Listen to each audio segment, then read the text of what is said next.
Assalamualaikum warahmatullahi wabarakatuh. Hari ini saya akan berikan tutorial, saya akan ajar tentang setup workspace dalam Flash.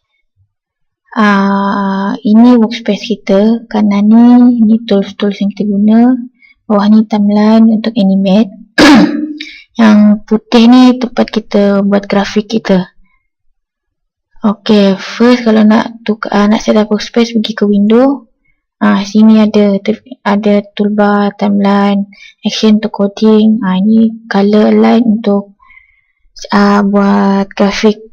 Tepi-tepi ni ada shortcut key dia. Contohlah timeline kita tak nak. Timeline ni dia dah tick, so dia ada. Tekan balik, dia akan untick. So timeline tak ada.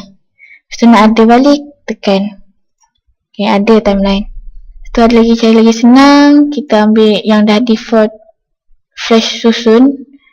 Pergi dekat bawah ni ada workspace, window juga, bawah ni ada workspace.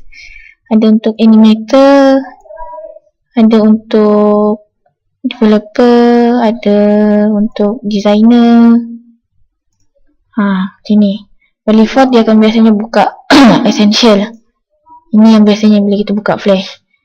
Contoh kalau kita, ini tepi ni atas sebelah kanan lagi senang. Tak payah tekan-tekan window tu. Atas ni dah boleh pilih terus. In case kalau macam kita nak ada workspace yang kita punya sendiri, bukan Flash tentukan. Contohlah kita nak ada action sebelah sini, bawah. Mana sini atas sini. So nak ada lah konon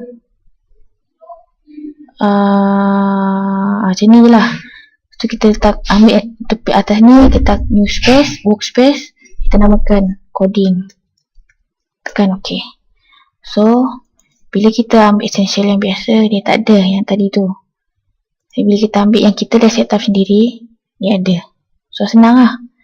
Contoh nak delete workspace yang kita dah baru buat ni, ambil manage workspace, pilih mana yang kita dah buat, tekan coding, delete. Ok, dah tak ada, dia jadi biasa balik. Ok, sekian, terima kasih.